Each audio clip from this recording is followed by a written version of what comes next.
Excellent. Our emerging solutions speaker, we have one more before lunch. And he has quite a job to do because he has 4 technologies to talk about in 5 minutes. Who could possibly do that? Jake? Hello. Jake Kendall. From the Digital Financial Services Lab, Caribou Digital. That's right. Right? Right. I'm wasting your time. You've got a lot to talk about. Gosh, okay. Go for it.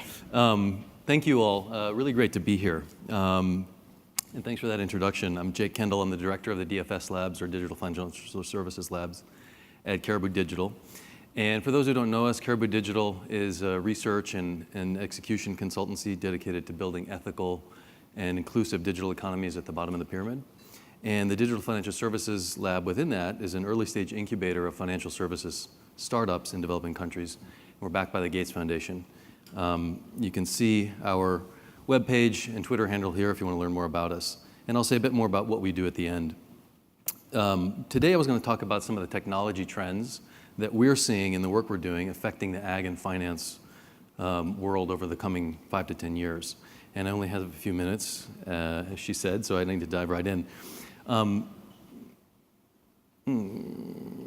Okay. There's one slide missing, but that's all right. Probably can make me go faster. A lot of industries are going digital, right? Everybody kind of knows this, and ag and finance are no exception. And there's a lot of trends that are sort of driving this, right? So sort of mega trends across sectors, the mobile and cloud technologies that are enabling all kinds of new types of innovation and entrance into the market, direct to consumer plays, and a virtuous cycle with kind of the data that's being generated around that. And this, in the long run, is digitizing the value chain in an ever greater extent. And this massively changes the cost curve in such a way that we can see a lot of new kinds of services being able to be delivered effectively in a much more fluid, sort of right service at the right time way that we think has the power to really transform people's lives. And now I'm not going to talk about these kind of mega trends, cross-sectoral things that are affecting kind of digitization across all the industries, but wanted to focus on 4 technologies that we think are going to play an important role in the ag finance nexus over the next few years. And I'm an economist by training, so I tend to think in terms of market failures. Market failures are, as you all know, caused by things like asymmetric information, transaction costs, the costs of gathering and verifying information. And you see that each of these technologies addresses one of those fundamental market failure in some way, and so that's part of why I'm excited about them. First trend is that everything is getting wired up and connected, right? This is what we call the Internet of Things.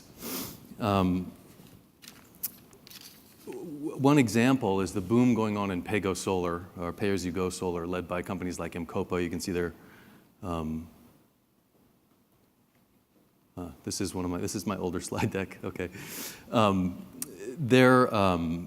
as many of you probably know, they have an embedded SIM chip technology in their solar base stations that allows them to monitor and control the solar devices. And so customers pay their bills digitally, and if they don't, the company can turn off their device. And this happens without any kind of manual process to turn on power on and off, or take a meter reading, or take a payment. And this, it's only a matter of time before this model is going to be applied to all kinds of ag equipment and inputs, which we think is really exciting. You can see the screenshots from Hello Tractor there on this slide, and it's only, they have wired up a tractor as a way to share it across farmers in a really kind of ingenious and brilliant way. And something similar could be used to collateralize a tractor in a pay-go model. And we're seeing other teams that are experimenting with wired water pumps and other kinds of farm equipment. So we think there's a lot of room to grow in this sector. Sorry, my slides are totally out of order. So satellites and some of the drone technology that we see out there are creating these sort of massive wide-scale data sets that tell us what's happening from space at sort of grand scale. And there are some examples in the market. WorldCover and Pula are 2 firms that we're in touch with pretty closely, who are using this kind of data to create farmer index insurance, where essentially, as some of the speakers have talked about earlier, when the satellite imagery indicates that the weather conditions on the ground were not good for growing, they actually get an automated payout to the farmer to help them either replant or just to deal with a bad harvest. And so these are, some pretty powerful technologies for the ag and farm index insurance world. Obviously, that world is still a long ways away in some places from fully figuring out kind of the business model to sell and overcome the trust issues that Aker talked about earlier. But we think there's a lot of potential for some of this new satellite and drone technology in that space. I'm going to skip that one. Another trend are chatbots and digital assistants.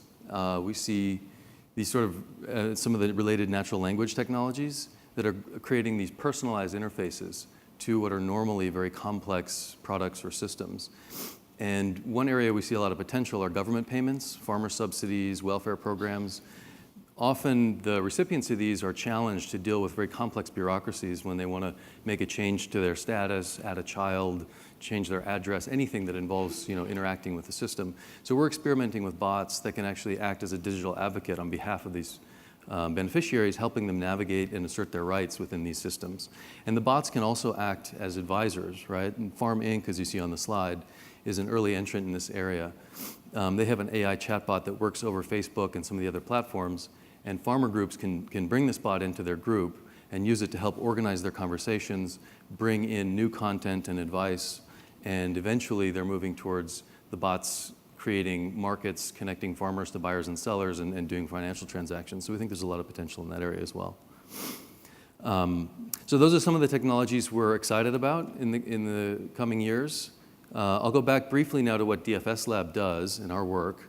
And our mission is really to be the first in, getting in on the early stage ground floor with the next generation of transformative technologies in the fintech space in the developing world. And you can see here sort of the areas where we work on this slide, kind of the really early stages, the tough parts for startups when they're just getting launched and getting off the ground.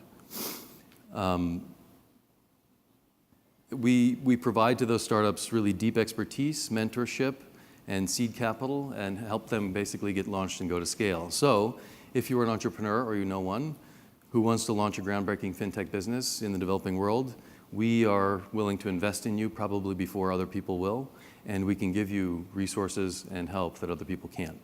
So you can see that the work that we're doing on our webpage that I put up before, dfslab.net. You can follow us on Twitter at the Dfs Lab. And we've got a new cohort going through a boot camp in Sri Lanka at the end of the month. And if you want to follow along on Twitter, we're going to be releasing short videos and a lot of content so you can see the kinds of really great innovations that these teams are coming up with. So thanks a lot. I appreciate your time, and I'll hand it back over. Thank you. Thanks, Jake.